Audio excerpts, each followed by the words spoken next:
My dad is famous, why would I be knocking on doors? So, I'm just happy that I'm here now. It's about time I tell my story.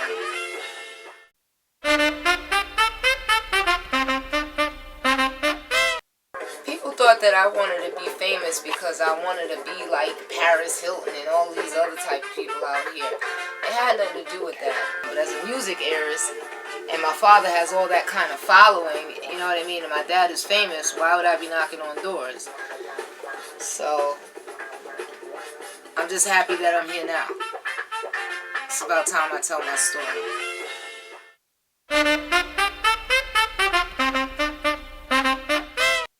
People thought that I wanted to be famous because I wanted to be like Paris Hilton and all these other type of people out here. It had nothing to do with that. But as a music heiress, and my father has all that kind of following, you know what I mean, and my dad is famous, why would I be knocking on doors? So, I'm just happy that I'm here now. It's about time I tell my story.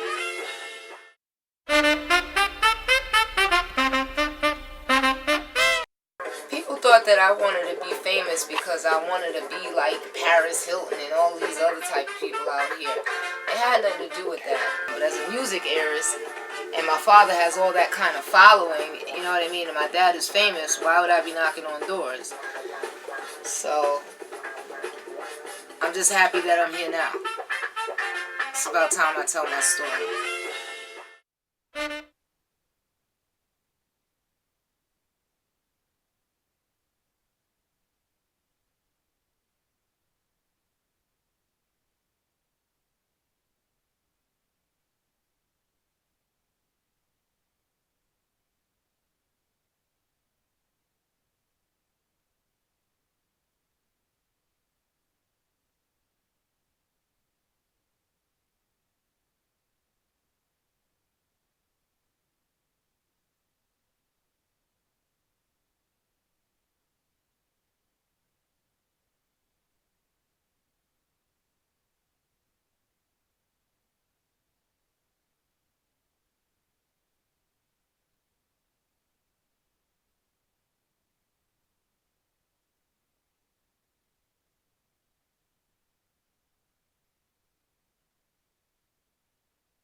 DMC.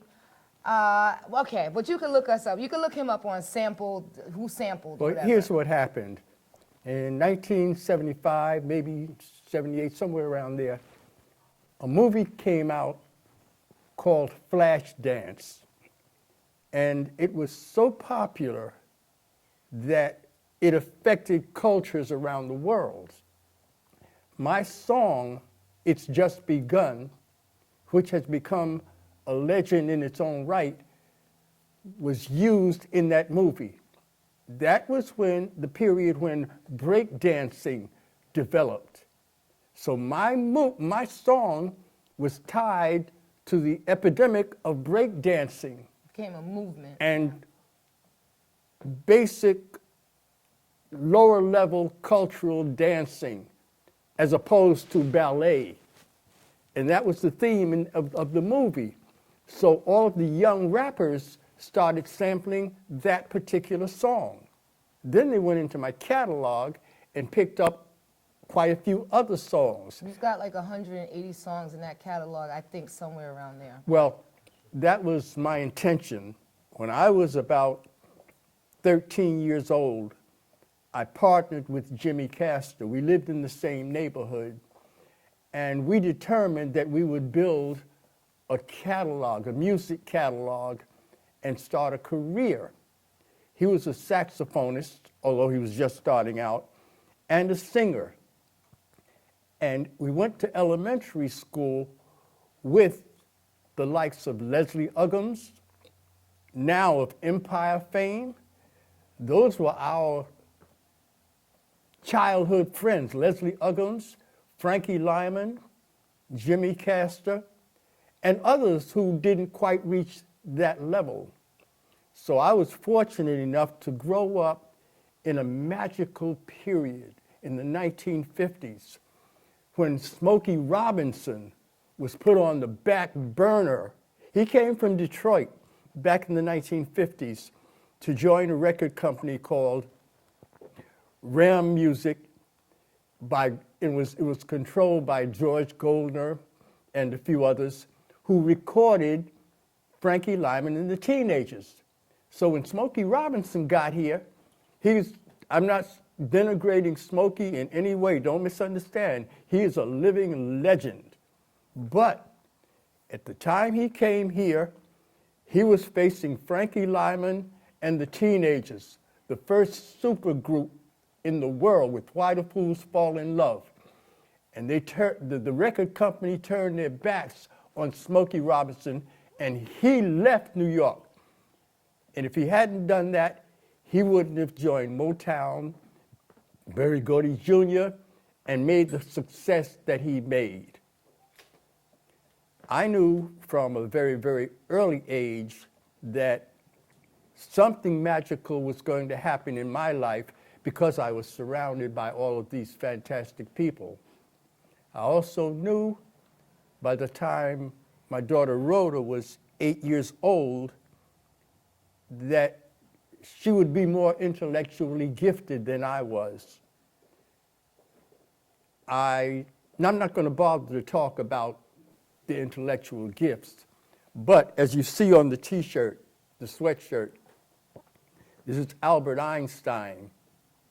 I come from a long, long line of geniuses. This formula here means, it says E squared equals S. E is for Einstein. Einstein squared, meaning that Einstein squared equals S. The S is for Supreme, my grand-nephew.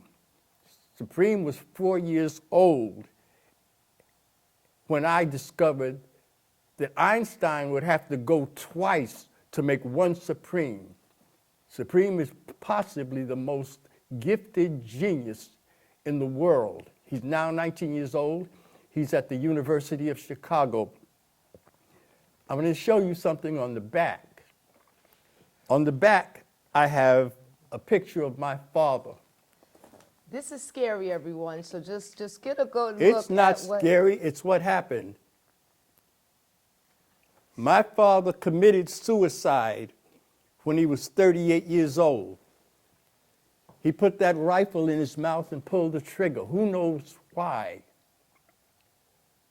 All I'm doing in painting the picture is documenting what happened. I have no real feelings about how it happened because he left when I was 7 years old, and we didn't have a real bond. He never looked back. And when he died, all of his sisters sent for me, and my sister. We were sent to go to Detroit and meet all of his brothers and sisters for the first time. And that's when I realized what my history was. My father was a genius. He grew up in Spartanburg, South Carolina, and when he started elementary school, he was so bright that they placed him in a classroom all by himself. That sounds impossible because at that time, black people would go into those little one-room schoolhouses with the pot-belly stove, and they didn't have any place or accommodations for a child like him, but they managed to find a second teacher and put him in a classroom all by himself. The same kind of thing happened to me as I came along. And something similar happened to Rhoda. At one point, Rhoda was I think you were in junior high school, and she scored 100s on every test in every subject.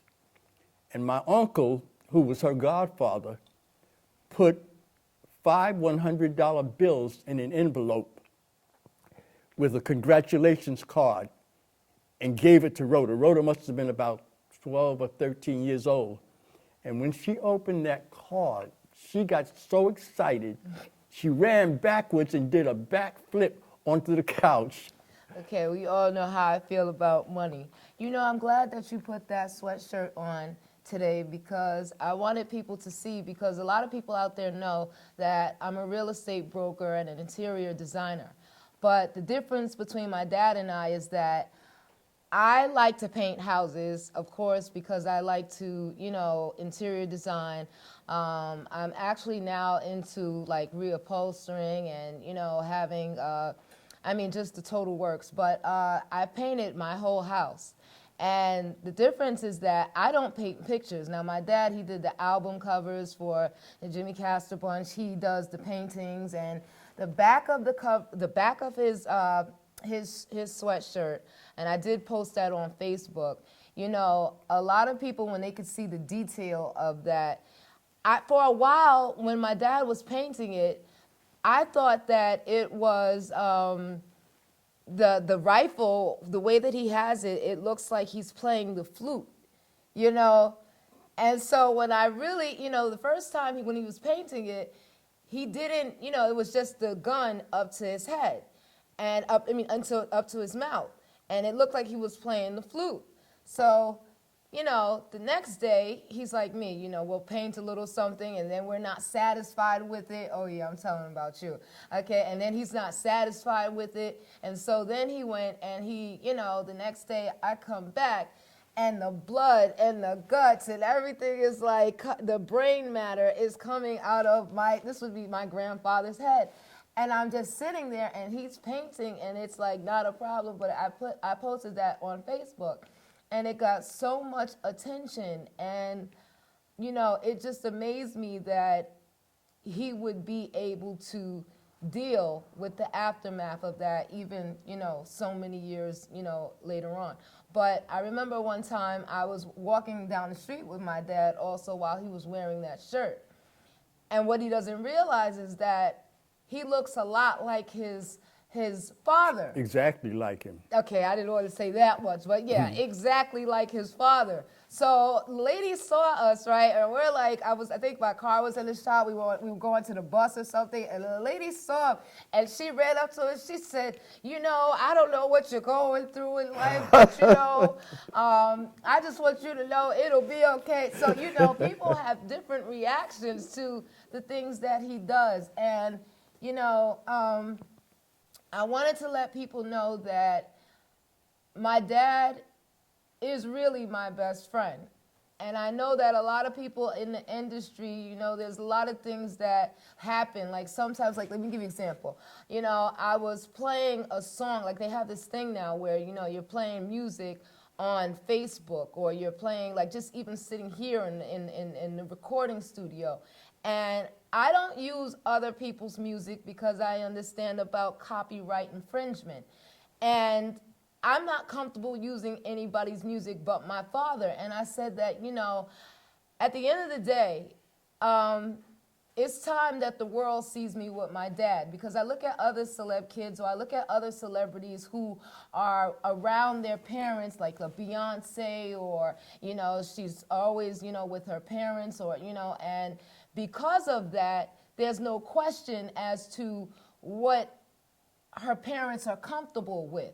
Well, my dad and I, we're such different people from most industry people that because he hasn't really validated me, I guess, publicly, they're not really certain as to if my dad trusts me, and so, or if he's comfortable with what I'm doing.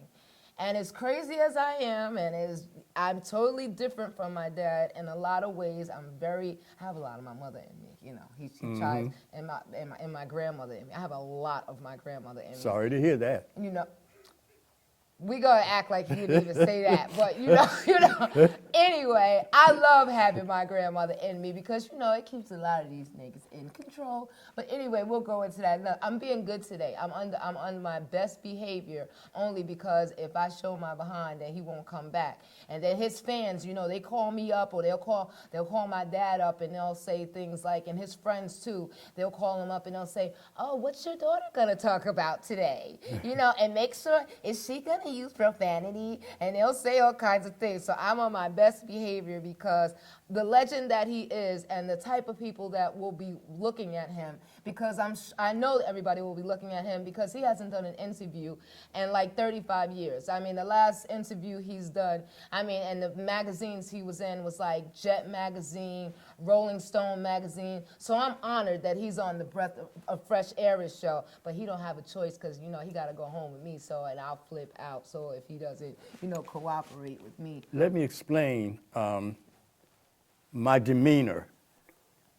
As I mentioned earlier, I grew up in the middle of the most astounding talent you can imagine in a magical era when everybody was involved. In 1955, 56, 57, you could walk down the streets of Harlem and there'd be a group on every corner. Singing, harmonizing, and like I was there already. if you were comfortable with it, you could walk right up to the group and join in. And in a lot of cases, they would be missing a voice. Maybe the bass wasn't there or the first tenor. And I was able to sing bass and first tenor. So I would just walk up and fill in wherever they were, whatever they needed, and they would be glad to see me. And I would end up possibly in the group, or at least become friends with those in the groups.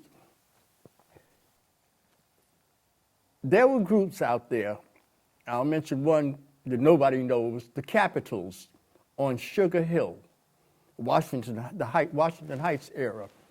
And they should have been superstars, but they never made a record. The only one I knew for sure was going to be a superstar, megastar, was Frankie Lyman. Leslie Uggams in elementary school was already a star. When she was 8 years old, she was on the Beulah Show on television. I mean, we couldn't even imagine anybody being on television. Most of us didn't have televisions. But she was in a show called The Beulah Show, starring Ethel Waters. And during elementary school, the principal would allow Leslie and Frankie Lyman to sing in the auditorium for us. We had a 1 hour recess. He said, if you guys will let me cut your recess down to half an hour, I'll get Leslie and Frankie to sing every day for half an hour. So I was sitting there listening to this little girl, this wonderful child, Leslie Uggams, sing show tunes that we had no knowledge of. Valley High, I'll never forget her rendition, just like a grown woman. Frankie Lyman, I got a story about Frankie. He lived right around the corner from me. I lived on Amsterdam Avenue between 165th and 164th Streets. Edgecombe Avenue was right behind us. There was a school called Stitt Junior High School. Frankie lived right behind Stitt. So going to the park, which was behind Stitt, or going to Stitt Junior High School, I had to pass Frankie's stoop every day. Frankie had an older brother named Howard. He had a younger brother named Louis Lyman. I sang with Louis Lyman in the teen chorus for a while after the original group broke up. They had I'm So Happy, So Young. They were incredible. After I realized what kind of talent was around me, it made me reassess myself.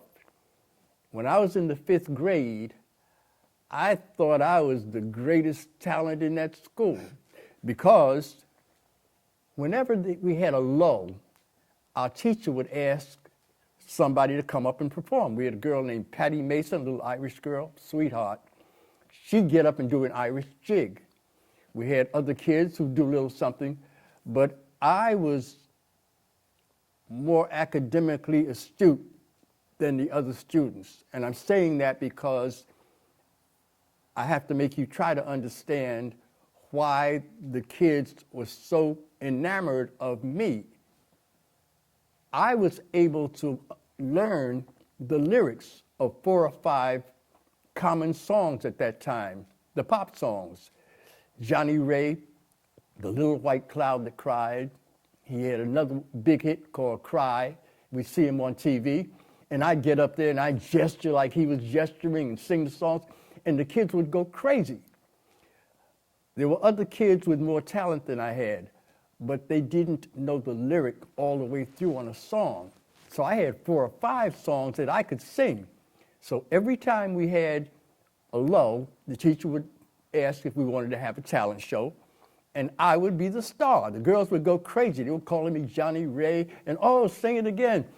The real reason they wanted me to sing it again was because as long as I kept singing, they didn't have to do any classwork. I realized it. I knew that. So I'd be up there carrying on and singing. So one day, we're sitting in the class. I was in the 5th grade. We were doing our schoolwork. The door in the back of the room opened up. In comes a 3rd grade class. Remember, I'm in the 5th grade. This is a 3rd grade class. So these are like little kids to us. They don't have any meaning. In that class, that 3rd grade class. How do you really feel about that? Well, that's the way it was, and it still I know, is. grades were everything. If you're a year older or 2 years older, you might as well be an infant. Yeah, you look down on them. So the class is being led in by a monitor, a whole class. Little Frankie Lyman is in that class, so he waves to me. So I give him a little wave. I didn't have any idea what I was in for. No idea at all. So the teacher comes in, this teacher comes into our classroom, she explains to our teacher, the teacher didn't show up for this class, for Frankie Lyman's class. We don't have a substitute. Can this class sit in with your class? Now, we had 30 people in our class. Frankie had 30 people in it. That's 60 people. We only had 30 seats. So my teacher asked my class to move over to one part of the class and double up in the seats, which we immediately did. Kids were cooperative at that time. So Frankie's class moved in, and they occupied the other half of the seats and doubled up. So my teacher said, well, because you kids are in the 3rd grade and my class is 5th grade, we can't do any schoolwork. We're going to have to come up with something. She said, what about a talent show? I couldn't wait. I'm going to do my act. I always got encores. I'm going to show off for this new class in here. This is my moment. I raised my hand. Always raise my hand, because I'm going to go first. I'm going to be the only one on the stage. By the time I finish, it's going to be ready to lead the class. So she said, no, Johnny, no. You always sing for us. Let somebody from the new class perform. She says, would anybody like to perform? Frankie Lyman raised his hand immediately. Now, I watched him grow up. Now, I mean, I was about a year older than he was, but I didn't go to kindergarten. They skipped me to the first grade. So that put me 2 grades ahead of Frankie, even though I was only 1 year older than he was. So he raised his hand. So I'm asking myself, what the heck is he going to do? He comes up to the front of the class. He says, I'm going to sing a song. So I said, okay, to myself. Now, I'm arranging my repertoire in my head for when he finishes doing whatever he's doing and gets out of my way, so I can let him see. I'm going to turn the place here at the out. Breath of Fresh Air Oh, yeah. show, we're getting the truth. Nobody knows these stories. No, I'm going to turn it out. I sat back and waited. First note out of his mouth paralyzed me. I couldn't breathe.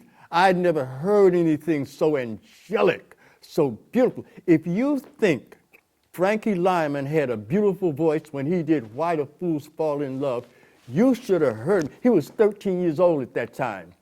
You should have heard him when he was only 8 years old. That voice was an octave higher. He was a boy soprano, the most beautiful thing I'd ever heard in my life. I could not believe it. I don't remember the song he sang. I was still lingering on that first note. To this day, I can't tell you what he sang. And nobody discussed it afterwards.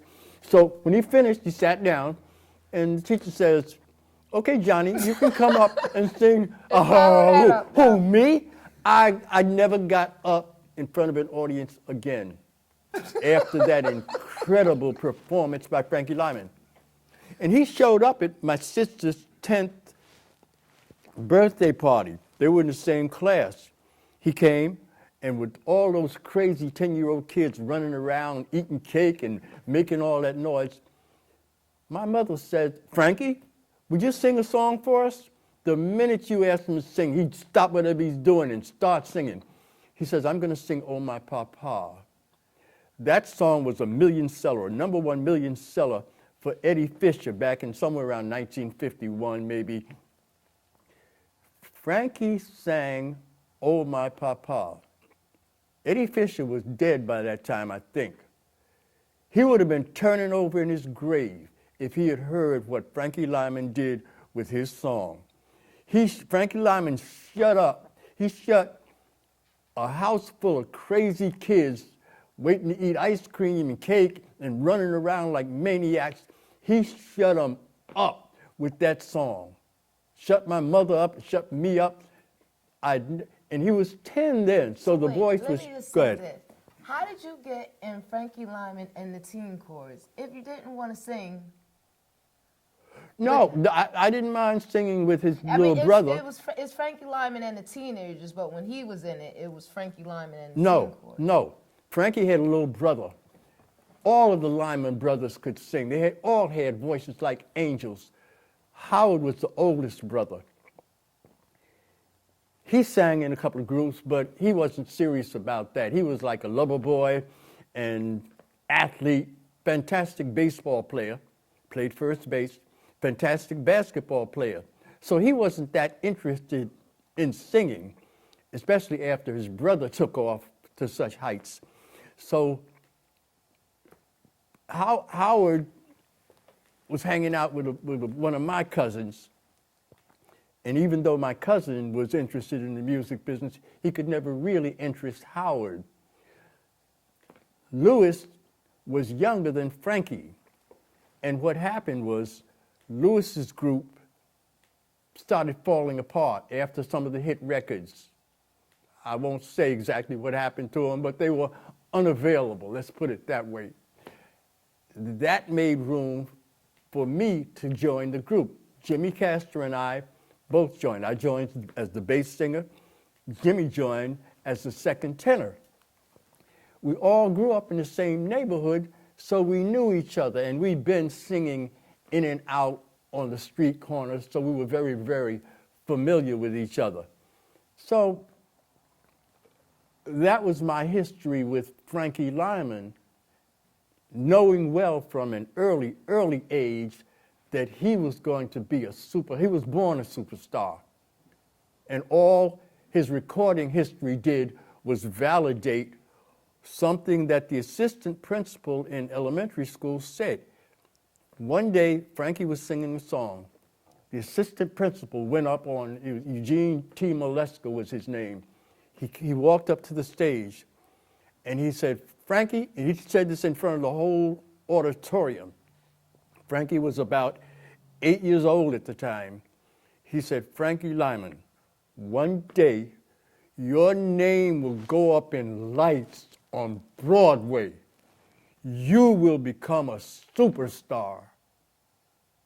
And I understood it, even though I didn't know what it took to make a superstar. And when he said Broadway, truthfully, I was thinking like the street Broadway. I wasn't thinking about the playhouses downtown and all of that. And I really didn't imagine Frankie making a multi-million selling record. And that was an accident, a sublime accident. When Frankie Lyman's group first formed, the baritone singer, Joe Negroni, was the one who started the group. Then he pulled Jimmy Merchant, the first tenor, in. Jimmy didn't really know too much about any of us because he came from the Bronx when he was about 15 years old. So he didn't know the early history of the group and the other members. Sherman Garnes was the bass singer. Sherman had a high-pitched voice just like everybody else. We came through elementary school together, a great guy. He was 6'6", tall, handsome, and incredible basketball player. So when he joined the group, just before he joined the group, he and I were sitting in the auditorium in the 7th grade. We were in the same class. And there's a guy from the telephone company. He came to put on a demonstration of how a telephone wire works. And what he did was he set up a wire and he shot a rocket, a little rocket from one side of the wire to the other to show the transmission of electricity. So he needed somebody to come up and assist him. He says, somebody want to come up and help me? Sherman Garnes, the bass singer, the future bass singer in Frankie Lyman and the Teenagers, raised his hand. That shocked me because I'd never seen Sherman volunteer for anything. So Sherman went up. Remember, up until that point, his voice was just as high-pitched as all ours. Sounded like babies. He went up to the microphone, and the guy asked him, he says, tell us your name. Sherman was tall then. He wasn't quite 6'6", but he was very tall then. He leaned down into the microphone, and he said, this whole system started rattling and shaking. The girls, they started screaming. A superstar was born before they ever had a record. So we had Frankie Lyman, boy soprano at the age of 8, coming together with this overwhelming bass voice that came out of nowhere from Sherman Garnes, and then Joe Negroni and Herman Santiago, who was an incredible lead singer. It's a story about that most people don't know. When Frankie Lyman and the Teenagers had a chance to make their first record, Herman Santiago was the lead singer. I saw that in the movie, Why Do Fools Fall in Love? I went to the movies with my dad to see it. So. Right. But now I just want to say something real quick. you know, I'm just so glad that he is up here to tell all of these things because, you know, when people see me, you know, like older people see me and they ask me questions and they'll say things and I'll say, well, no, that's not actually what happened. You know, and they'll look at me like, who's this little girl and what does she know? And this is what it means to be a celeb kid. I'm glad that all of you can see this and be here with me right now so you understand that we need the publicity as a child of having parents like this. We need the cameramen. We need you to come to our house and talk to our parents and get these stories because we don't remember every single thing. And then when we do remember these things and we want to tell people about them, they don't believe that we know. I'm looking at all these great men on the walls and I've heard all kind of stories about them that I'm not going to say anything about because I know my dad is right here and that right foot might hit me. So I'm going to act like I'm thinking about the things that he would tell me about James Brown on the road. I'm not going to say anything. I'm going to let him talk. And I'm looking at his label mate, you know, Elvis Presley. Elvis Presley. I knew it was, I mean, who doesn't know Elvis? I know. But you know, Elvis Presley. All of these, there's so many great stories that he has about so many things because he was right there. You know, and go ahead, back to your story. Just wanted to say that real quick. Oh, before Frankie Lyman and the Teenagers had a chance to make their hit record, Frankie Lyman was not a part of the group. He was a little nuisance who followed the other members of the group around. And they would really shun him because they had Herman Santiago singing lead. Now, Herman had a strong Puerto Rican accent. Incredible athlete, by the way, unbelievable athlete, physically strong to be so small. So Jimmy Castor and I used to sit in the park and listen to Herman sing because he had such a beautiful voice. So the teenagers were going around with Herman Santiago as the lead singer, Sherman as the bass, the other guys in the background. Frankie Lyman's trailing along behind them, being ignored. But every time they would stop and sing, Frankie would come in with that high tenor above the first tenor. And I'm listening to it and I'm saying, oh my God, how beautiful. But the rest of the group didn't feel like that because Frankie was a couple of years younger than them and he was so small. Nobody realized what Frankie's talent was. I knew, because I went to elementary school with him and I heard him sing, and he sang at my sister's birthday party. So I knew about that magnificent voice. These guys, the teenagers, his group, the teenagers, heard him sing and didn't think anything of it. I don't know what they were listening to. They went down to the record company, to audition. Richard Barrett, one of the greatest producers of that period, former lead singer of the Valentines, took them down to his record label and tried to convince the record label to record the group.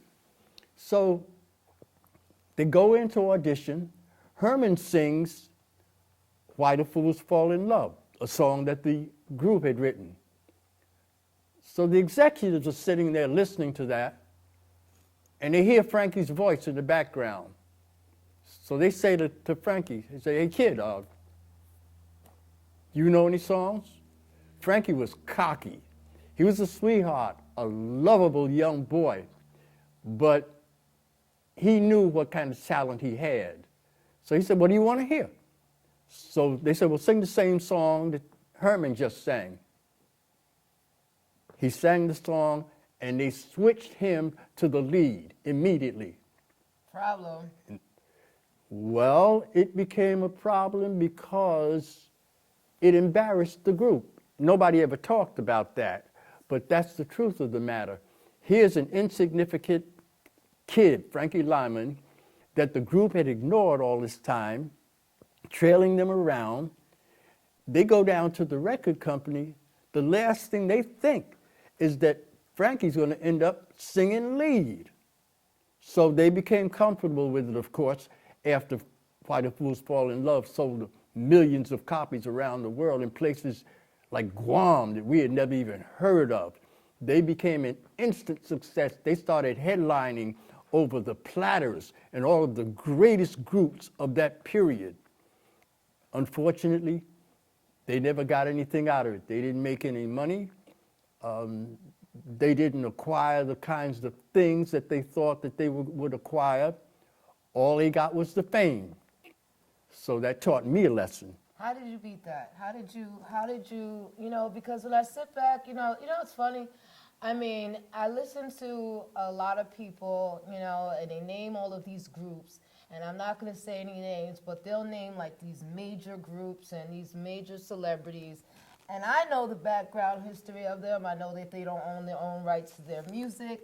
I know they went bankrupt. I know they don't have any money. And, with you having such a low profile and people not really understanding your history, how did you get past all of that and, come out on top the way? Because most people sold out and were bought out and just didn't have any control. And especially at that time when black people had no power at all, how did you beat it? How did you? Well, I'll tell you my Jimmy Castor story to emphasize that. Jimmy and I went to elementary school together. He became aware of me because I was in what was called the Readers Club. In about the third grade or so, our teacher selected 3 or 4 of us to join what's called the Readers Club. We would go from class to class and read stories to the other kids. So when one day I walked into Jimmy Castor's class, I saw him around the school, but we were too young to leave our blocks. Couldn't even get off the stoop, to tell you the truth. But notice everything happened in like the 3rd grade. They were really popular. We were babies. But we were focused. So I walked into Jimmy's class, and we were reading a story to Jimmy's class. And I had made up a poem. One poem was published in the school newspaper. And I made up a poem for the story that we were going to read to Jimmy Castor's class. It was about a lion and some other animals. It went, I am the king of beasts, you see, and all of the animals are afraid of me. I'm vicious and I bite, and I'm always ready for a fight. Jimmy remembered that all of his life, and every now and then he would recite that to me. So I made an impression on him before we ever came together as partners. When I did come together with him, we were about 13 years old. I had a cousin named Kenny Bobo who ended up in the music business too. He sang with Frankie Lyman's group after Frankie left. In fact, he sang lead on a song called Tonight's the Night. So one day, my cousin Kenny and I were walking through the neighborhood doing nothing. In Harlem. That's in where Harlem, they're from. Washington Heights, actually. 164th and 65th Street, right behind State Junior High School. So Kenny and I just walking around doing nothing. He said, oh man, he said, I got to go to a rehearsal. I said, what rehearsal? He said, I'm in a singing group. Jimmy Castor started a singing group, and I sing second tenor. I said, okay, I'll see you later. He said, no, come with me. I said, no. Bad idea. That's going to disturb what you guys are doing. I don't want to interrupt. So he says, no, come on, man. We're just going to be there about an hour or so. I said, well, when we get there, I said, you get Jimmy's permission. I'm not going to barge in. Get Jimmy's permission, and I'll go along. So we got there. Jimmy recognized me, of course, and he says, come on in. You're welcome. No problem at all. So I sat there and listened to them sing. At that time, Jimmy had a voice like Frankie Lyman's, and his group was fantastic. So he had just as much of a chance to become a superstar as Frankie did. But Jimmy and I were a year or so older than Frankie. So I sat and I listened to the rehearsal, and after it was over, I was getting ready to leave. So Jimmy says to me, hey, we're rehearsing again in a couple of days. Come on back and listen. So I went 2 or 3 times. about the third time, and Jimmy and I didn't have any interaction at that time. I was just listening to the songs. So Jimmy says to me, maybe the third time I went, he said, listen, he says, after everybody leaves, I want you to stay. I want to talk to you. Remember, we're about 13 years old. So I said, okay. So I sat there. After everybody left, he comes up to me, he says, I'm doing bad. We were in junior high school. Stitt, we were both in Stitt Junior High School. Shortly after that, Jimmy left Stitt. He was in the Glee Club there. He left Stitt and went to the High School of Music and Arts, where he began practicing or learning saxophone and piano. So we're sitting there at his house, and he's getting ready to tell me why he asked me to stay. He said, listen, I'm having trouble with my English compositions. I can never seem to get more than a C. I'd like for you to help me improve. I can tell by the way you speak and the way you carry yourself that you're good at this kind of thing. So he says, can you help me? I said, sure, no problem at all. I started helping him with his English grammar and his composition, and his grades improved. He started getting B pluses, A's. So I continued to come to the rehearsals. One day, he and I were alone. He says, you know, you're so good at words and rhyming, and I'm good with music. Why don't we try to write a song? We wrote 3 songs within a space of 5 minutes. Complete lyrics, everything. He said, we got something here. He says, why don't we form a partnership and, you know, start writing some songs and so forth. This is long before we ever thought we would get to record, although he had done 1 or 2 little recordings. So that's how I ended up being a success when Frankie Lyman and the others didn't. I sat down and read a book called The Cavalcade of Music, about 500 to 700 pages, and it talked about all of the great songwriters and their methods of doing business, how they made their fortunes. And it talked about the difference between gross percentages in a contract and net percentages.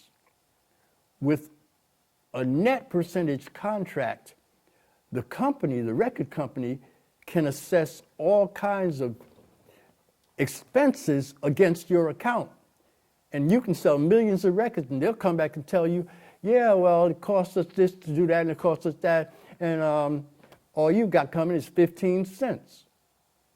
So I learned better than all that watching what happened to Frankie Lyman and the Teenagers. And Richard Barrett of the Valentines schooled me. He thought that I had a chance to go places, so he talked to me like I was a grown man. And that's what made me look into the money end of the whole thing. Richard told me point blank, he said, I don't ever want to hear that you and Jimmy was singing someplace and you made a record and you telling all your friends, I made that record, and you don't get any money. So that taught me a lesson, and Jimmy and I ended up looking forward to starting a music catalog. We established our own publishing company by the time we were 15 years old, and we started putting our songs into our publishing company because the record companies have to pay the publishing company. They can get around paying a bunch of 15, 14-year-old kids because those kids are on a high. All they want to do is have fun. They're enjoying themselves, and all the girls are flocking around. That's all they really want. That's all they really understand. And their parents were so unsophisticated that their parents couldn't help them. My mother never knew what I was doing until I had a million seller. So that's basically what happened and how the whole thing worked out. No, I want to say something because I'm glad that everyone gets to meet my dad for the first time, other than the people who know me directly. But it's hard because when you're a woman, especially a black woman, and still young, to most people, they don't understand that I chose not to go the actress route or the Hollywood route because I wanted to be different. I wanted to be the first real Duchess that came out as a businesswoman, being a real estate broker, making people understand that there was real scholastic prowess behind me. And that, the purpose of me bringing my dad up here is so that people could understand because, with me being approached by different networks about the reality show that I put out, I don't know what's going on with that, but I'll talk about that another time with some of my other friends. But, a lot of people come up to me and they talk to me like I'm a complete dingbat. And I be looking at him. I'm looking at my friend Harry right now.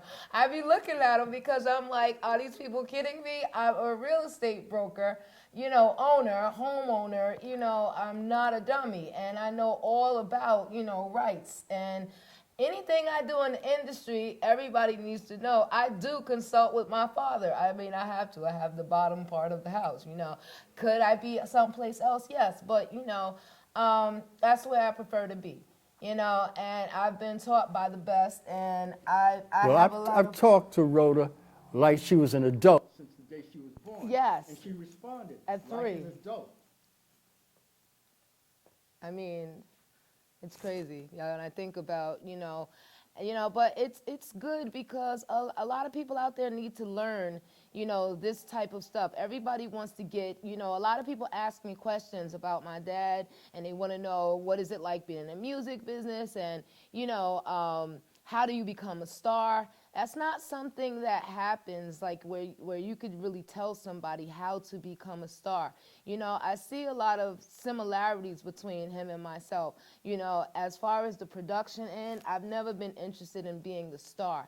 It comes out that way because I think I have so much personality. I'm so honest about, my life or things that's going on, whereas my dad, he's more of an introvert, so people don't get to know what he thinks or how he thinks. But it's funny how you get to do these things because of the love of your friendships or the people that you know. And they don't realize, but a lot of these things happen where, you're affiliated with your friends. And it's not so much that I'm introverted. Oh, yeah? What happens is I have led an incredible life. But if I talk about all the things that have happened, You can't sounds enjoy. like I'm bragging. Yeah. No, it sounds like I'm bragging. Right. If I say that Albert Einstein has It's an beneath- IQ of it's- 160 degree, 60, an IQ of 160, which is genius level, And he's still That's- beneath our nephew. but that's not bragging. Everybody will accept that. Right. If I say something about my nephew being brighter than he is, they think I'm bragging. This is not something I've true. determined. The school system determined that my nephew, my grandnephew, is brighter than Albert Einstein. So why can't I say it? But if I talk about all of my accomplishments, which have been stellar, it sounds like I'm bragging It's about the true. medical innovations that I've come up with. I'm not even going to talk about it, about the things that I've On done. this episode, we're gonna have him probably once a month. That's what we're gonna do. You have people out there that want. You're gonna come, or I'm gonna pitch at her. I'm gonna. Okay.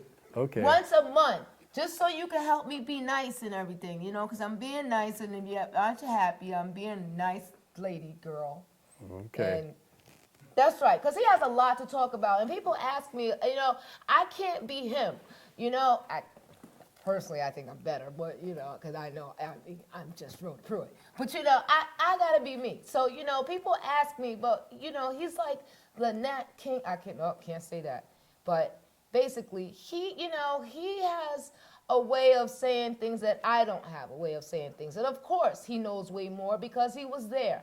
And so I think that is good because it's better for the people who love me. There are a lot of people who love me. I have fans. I have friends out there. And they're not really sure about my upbringing. I'll tell what you it a means. little something about her upbringing. We were on the bus coming down Broadway in Manhattan. Rhoda was about 5 years old. She just started school. No, she was maybe 6. She was in the 2nd grade. I remember that. And as we're riding along, she's looking out the window, reading all the signs on the stores as we go. So there's an elderly white gentleman, very dignified, sitting behind me. He tapped me on the shoulder, and he says, I don't want to disturb you, but how old is this child? You know, what grade is she in? I said, she's in the 2nd grade. He said, I'm the principal from PS, whatever it was, elementary school. How can she read those signs that are in script? We don't teach that till the 3rd grade. I said, well, one day she asked me for a book on script. She took the book and she taught herself. He said, that's amazing. She's only 5 years old and she can do that? I said, you should hear the words she can spell. And I started calling off all of the words. You remember some of the words? Metropolitan. Prolific. Right. I asked her on prolific, Prolific. And I asked her without telling her, I said, why didn't you put a K on the end of that? She said, well, I've never heard that word before. And I thought that it might not be ordinary like stick or lick. So I left the K off. I said, well, you're right. Procreation, ventriloquism, a 5-year-old kid spelling these words. I didn't teach her those words.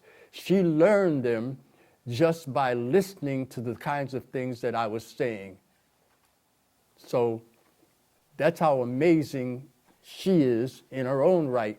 And no, I'm not bragging. I'm talking about my life and about her life. This is what we do. Well, thank you, everyone, for coming to see us out here. And it's our first episode of the Breath of Fresh Air show. And you got the greatest here. You got my dad. That's what the world said. I didn't really say all that, but the world, y'all said that about him. So, and I'll see you next week. We're gonna have some other people, and we're gonna have a whole different format going on. So we're not gonna invite him to this show the next week. So love you all. See you later. Thanks for watching.